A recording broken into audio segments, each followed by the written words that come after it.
नमस्कार दोस्तों, मैं हूं नरेंद्र तिवारी और आप देख रहे हैं जनपहल न्यूज। किसी कवि ने कहा है, कौन कहता है आसमान में सुराग नहीं होता, एक पत्थर तो तबीयत से उछाल कर देखो यारो। प्रधानमंत्री नरेंद्र मोदी ने भले ही अभियान अभी शुरू किया हो वृक्षारोपण को लेकर, जिसको नाम दिया है एक पेड़ मां के नाम, लेकिन करेरा में एक नहीं लाखों पेड़ लगाए गए हैं और ये पेड़ आज हरा भरा जंगल के रूप में परिवर्तित हुए हैं। तो क्या है इन पेड़ों की कहानी, जानिए हमारे साथ।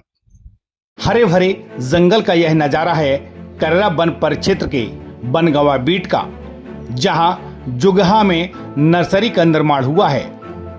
9 साल पहले यहां 2 पहाड़ियों के आसपास सपाट मैदान था। अब इसी मैदान में 1.5 लाख से अधिक पौधे जंगल का रूप ले चुके हैं, जिसमें 1,40,000 पेड़ शीशम के हैं, बाकी जंगली पेड़ हैं। साल 2015 में यहाँ पत्थर की बाउंड्री वाल बनाकर इस नर्सरी को तैयार किया था, जिसमें 2 गेट लगाए गए थे। 2016 में यहाँ पौधे रोपे गए। यहाँ यूं तो कई तरह के पौधे लगाए गए थे, लेकिन मौसम की वजह से कुछ पौधे यहाँ सरवाइव नहीं कर सके। जो पौधे मृत हुए, पुनः उनकी जगह दूसरे पौधे लगाए गए। आज की तारीख में यहाँ 1,40,000 से अधिक शीशम के पेड़ हैं। साथ ही दोनों पहाड़ियों पर जो जंगल दिखाई देता है, उसमें जंगली पेड़। यहाँ का यह नज़ारा कहता है, काम कोई भी हो, यदि लक्ष्य पाने का जुनून हो तो हासिल हो ही जाता है, और जब लक्ष्य पूरा होता है तो समाज और दूसरों के लिए बड़ा संदेश भी जाता है। ऐसा ही इस नर्सरी में हुआ है, जो करेरा वन परिक्षेत्र में आती है। कर्मचारी और अधिकारियों की 9 साल की मेहनत यहाँ रंग दिखाती है।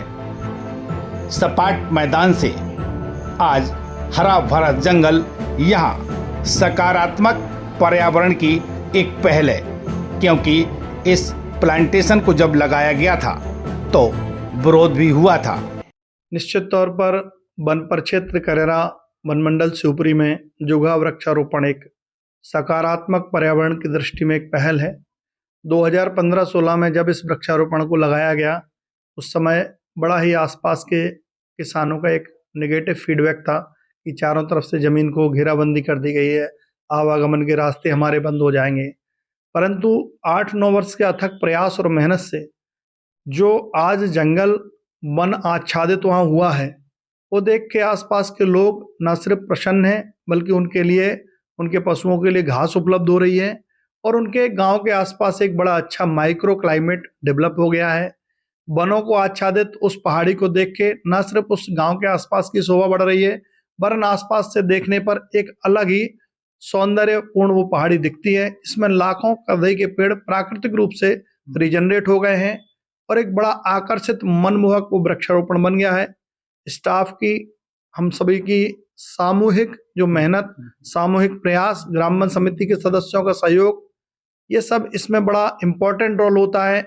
किसी भी वृक्षारोपण के बनने में एक लंबा समय लगता है, परंतु उस 10 वर्ष के अंतराल के बाद उसके जो परिणाम आते हैं, वो प्रकृति और पर्यावरण के लिए बहुत सुखद होते हैं। और लगातार हमारा प्रयास है कि वन परिक्षेत्र करेरा में जुगहा जैसी सफलता मिलती रहे, और उसके लिए दिन और रात हम लोग मेहनत कर रहे हैं। सभी का सहयोग उसमें आसपास के ग्रामीणों का, समिति सदस्यों का भी रहा, और आज वो लोग इस बात से बड़े प्रसन्न हैं कि हमारे करेरा में एक इतना अच्छा वृक्षारोपण, वनों से आच्छादित इतनी अच्छी पहाड़ियां डेवलप हो गई हैं, जो लगभग 500-600 बीघा का क्षेत्र एक वनाच्छादित हो चुका है। ये क्या है कि हमारा सीए प्लांटेशन था, को 130 हेक्टेयर हम लोगों ने घेरा था। 115 हेक्टेयर जो पौधरोपण लायक जमीन थी, उसमें हमने रोपण किया और लगातार इसकी मॉनिटरिंग की गई। हमारे जो वन रक्षक सौरभ तिवारी, हमारे रेंज ऑफिसर अनुराग तिवारी जी, हमारे जो डिप्टी साहब लोग रहे, मैं खुद भी, जैसा आपको आज जंगल में ही मिल गया, तो खुद भी वृक्षारोपण क्षेत्रों की लगातार मॉनिटरिंग हमारे वन मंडलाधिकारी महोदय सीएफ साहब के मार्गदर्शन में होती रहती है। और हमारे जिला में इस तरह के और भी बहुत प्लांटेशन हैं। इस प्लांटेशन की कुछ खासियत कितने पौधे इसमें रोपे गए थे, वर्तमान में क्या स्थिति है यहाँ? इसमें और 95% पौधे आज भी जीवित हैं, जैसा कि आप देख भी रहे हैं कि उसकी भी स्थिति ऐसी थी, लेकिन आज वो पूरा जंगल बन के तैयार है। इस तरह की कुछ और पहल की हों? इसके बगल में भी हम अभी 2 प्लांटेशनों में अभी इस साल ही वृक्षारोपण किए हैं और उसको भी इसी तरह बनाने का हमारी पूरी योजना है। एक बड़ा टारगेट यही होता है कि वृक्षारोपण तो हो जाता है, लेकिन पेड़ों को रख रखाव और ग्रामीण अंचल के जो लोग हैं वो अधिकतर काटने की सोचते हैं। तो जो सुरक्षा है महत्वपूर्ण, सुरक्षा हमारे सुरक्षा श्रमिक लगे होते हैं तथा हमारे जो बीट गार्ड हैं उनकी अहम भूमिका होती है सुरक्षा में, डिप्टी साहब की अहम भूमिका, रेंजर साहब की, और साथ में मेरी भी अहम भूमिका रहती है कि वृक्षारोपण जो लगे वो सुरक्षित रहे। हर व्यक्ति को, जैसा कि हम देख रहे हैं कि टेम्परेचर दिनों दिन, इस साल भी हम 50 के करीब पहुंच गए थे, वो समय दूर नहीं जब हम और ऊपर चले जाएंगे। इसीलिए हमारे यशस्वी प्रधानमंत्री जी ने एक पेड़ माँ के नाम की घोषणा की और हमारे जिले का जो लक्ष्य था 25,000, उससे हम ऊपर निकल गए हैं। वृक्षारोपण में तो हमने बहुत सारे पौधे लगाए हैं। शुरुआत में जब यहाँ नर्सरी रोपी गई तो इसकी रखवाली करने के लिए यहाँ तैनात कर्मचारियों को ग्रामीणों का विरोध भी करना पड़ा, क्योंकि ये खाली जमीन फॉरेस्ट की थी, लेकिन इस पर ग्रामीणों का कब्जा था। वह अपनी फसल भी करते थे, जानवरों को भी यह चराते थे। कई बार तो ग्रामीणों के द्वारा बीट गार्ड सौरभ तिवारी से यहाँ झगड़ा किया गया, मारपीट भी हुई, लेकिन पेड़ों की सुरक्षा का जज्बा सौरभ तिवारी पर इस तरह भारी था कि उन्होंने इस बीट को नहीं छोड़ा। एक और जब तापमान लगातार बढ़ रहा है, लोग एसी की तरफ आकर्षित हो रहे हैं, ऐसे में सौरभ तिवारी ने 9 साल इस जंगल की रक्षा करते हुए लोगों को संदेश दिया है कि एसी की जगह यदि पेड़ लगाए जाएं तो ज्यादा उचित होगा। बताया जाता है कि इस नर्सरी के सराहनीय कार्य के लिए बीट गार्ड सौरभ तिवारी को 26 जनवरी पर जिला कलेक्टर द्वारा पुरस्कृत भी किया गया।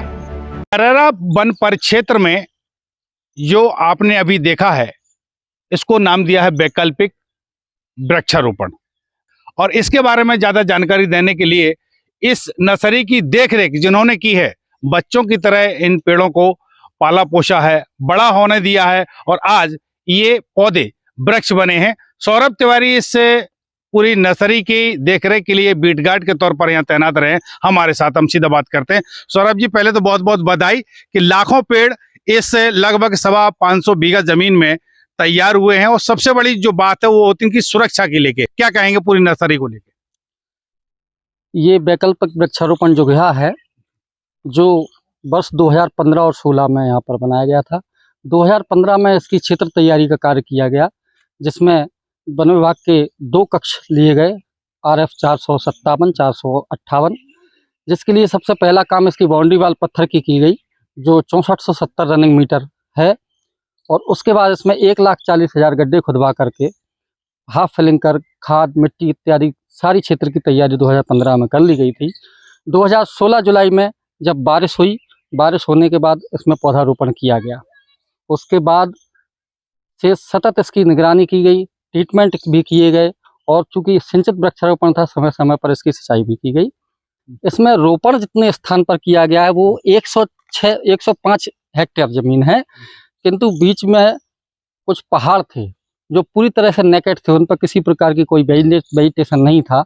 हमने उनको बीच में उनको ले लिया ताकि उस पर भी नेचुरल जंगल तैयार हो जाए, और ऐसे करके इसका पूरा जो सकल एरिया हुआ वो 130 हेक्टेयर हो गया। और आप देख रहे हैं कि हमारे रोपित किए हुए पूरे पौधे बिल्कुल क्रमवार और लाइन से लगे हुए हैं, लेकिन जितने भी पहाड़ अंदर लिए गए थे उनमें से किसी में भी आज की स्थिति में पत्थर दिखाई नहीं देता है। जितने पौधे जमीन पे यहाँ पे लगाए गए थे उससे अधिक उस पे वहाँ पर पहुँच गए हैं।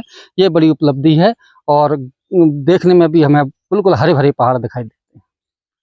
बड़ा संघर्ष करना पड़ता है पौधों को बड़ा करने के लिए, और चूंकि ये फॉरेस्ट का एरिया है, आसपास गांव भी लगे हैं, निश्चित तौर पे जब इसकी शुरुआत हुई होगी तो गांव वालों ने भी विरोध जताया होगा, क्योंकि कहीं ना कहीं इस जमीन से वो कुछ लाभ ले रहे होंगे। तो कुछ विरोध इसके चलते आए थे। हाँ, विरोध कुछ लोगों के ही आए, लेकिन फिर धीरे धीरे मैनेज किया गया। लोगों को निकलने की समस्या यहाँ पर आई, क्योंकि जब बाउंड्री हो जाती है तो रास्ता बंद हो जाता है। लेकिन यहाँ के लोगों ने भी मेरा सहयोग किया, ग्रामीण लोगों ने। कुछ लोगों को छोड़ दिया जाए, उनसे कुछ विवाद झगड़े भी हुए, पुलिस प्रकरण भी हुए, मेरे साथ मारपीट भी उन लोगों ने की थी, इस टाइप के प्रकरण भी रहे। लेकिन मोस्टली लोगों ने सहयोग किया है। देखिए, जब तक गांव आसपास के लोग सहयोग नहीं करेंगे तो कोई विभाग भी इतने अच्छे से परिणाम नहीं दे सकता। ये बात भी सत्य है। गांव के लोगों ने मुझे सहयोग दिया, मैंने उनको सहयोग दिया। उनकी आवाजाही में उनको रोक टोक नहीं की। दोनों तरफ से गेट इसमें लगाए गए हैं। लेकिन यदि किसी को आवश्यक जाना है या खेती किसानी के कार्य को जाना है तो चौकीदारों के द्वारा हमने उनको गेट खोल के सकुशल उनको निकलवा दिए गए। दोनों के कोऑर्डिनेशन से ये परिणाम सुखद हमारे लिए आए हैं। अभी भी सुरक्षा की जवाबदारी तो रहेगी, जैसे क्योंकि लोग कोशिश करते हैं कि जंगल से लकड़ी लाएं, लकड़ी काट के ले जाएं, तो अभी भी सुरक्षा का कोई प्रबंध किस तरह से रखेंगे? यहाँ पर इस वृक्षारोपण में चौकीदार के रूप में 2 श्रमिकों को यहाँ पर रखा गया है, जिनका उसी कैंप हेड से वन विभाग द्वारा तनख्वाह दी जाती है, उनका पारिश्रमिक दिया जाता है। मैं यहाँ पर बीट गार्ड हूँ और रोपण के समय से पहले से हूँ। क्षेत्र तैयारी कार्य भी मेरे द्वारा कराया गया है और मेरा इस वृक्षारोपण से इतना प्रेम जुड़ गया कि मैं आज 9 से 10वां वर्ष मेरे लिए चल रहा है। मैं यहीं पर हूँ। मेरी इच्छा है कि इसको मैं पूरी तरह से सफल करूं और वो सफल हो भी गया, आगे भी करेंगे। तो सुरक्षा के लिए ऐसा नहीं है, हमारा चौकीदार भी देखते हैं, मेरी जिम्मेदारी है, मैं देखता हूं। डिप्टी रेंजर स्तर पर डिप्टी रेंजर भी देखते हैं। हमारे रेंज ऑफिसर जो प्रबंधन है वो समय समय पर यहाँ पर गश्त लगाते हैं, आते हैं, हमें दिशा निर्देश देते हैं। और हमारे जिले के वरिष्ठ अधिकारियों से लेकर के भोपाल तक के सारे अधिकारी यहाँ पर समय समय पर आकर विजिट करते हैं। और अब उस जो हमारी वृक्षारोपण की निर्देशिका होती है उसमें वो लिख के भी जाते हैं, उसमें निर्देश भी दे करके जाते हैं और जो स्थिति है वो सब करते हैं। ऐसा नहीं है, ये सबका मिला जुला प्रयास है, एक व्यक्ति का नहीं है। ये ऊपर से लेके नीचे तक सभी लोगों ने एक अच्छे मन से एक अच्छा काम करने के लिए प्रयास किया। सभी का सहयोग रहा, मेरे अधिकारियों का। जब मैंने जिस चीज़ की मांग की, जिस तरीके की सहायता मांगी, मुझे मिली और उसके परिणाम हमारे सामने है। फॉरेस्ट गार्ड होने के साथ साथ आपके अंदर एक कवि हृदय भी है। तो जब ये नर्सरी लगाई गई, इतने सारे पौधे लगे और ये इतने बड़े हुए हैं, इसको लेके कुछ 4 पंक्तियां आप कवि हृदय के रूप में कहना चाहेंगे? मैं आपको एक बहुत अच्छी बात बताऊंगा। आपने ये बात की है, हिंदुस्तान का जो साहित्य है, वैदिक जो है, जितने भी हमारे वेद लिखे गए, ग्रंथ लिखे गए, वो सारे के सारे अरण्यक हैं, जंगलों में लिखे गए। ईश्वर ने मुझे ऐसा कार्य दिया है कि मैं यहाँ पर जंगल में आकर ही अपनी अधिकतर रचनाओं को लिखता हूँ। मेरा एक गीत है कि अगर चाहते हो आंगन में कोयल मोर पपीहा गाए, नन्ही नन्ही गौरैया भी चूं चूं करके शोर मचाए, तो पिंजरों की चाहत छोड़ो, आओ ये संदेश उठाएं, हर आंगन एक पेड़ लगाएं, हर आंगन एक पेड़ लगाएं। तो ये थे सौरभ तिवारी, जिन्होंने इस पूरा जो कहा जाए नर्सरी जब डेवलप हुई है, खुदाई से लेके गड्ढों की खुदाई हो, पौधरोपण हो और पौधों को पालने का एक बड़ा बनाने का जो काम किया है, पूरा इनकी देखरेख में हुआ है। ये इनके बीट गार्ड रहते हुए ये पूरा काम यहाँ हुआ और इनका एक संदेश बड़े मुस्कुराहट के साथ ये कहते भी हैं कि आओ एक पेड़ लगाएं, जैसा कि मंशा हमारे प्रधानमंत्री जी की है। और वो मंशा सौरभ अपनी कविता के रूप से बहुत पहले लोगों को एक संदेश दे चुके हैं।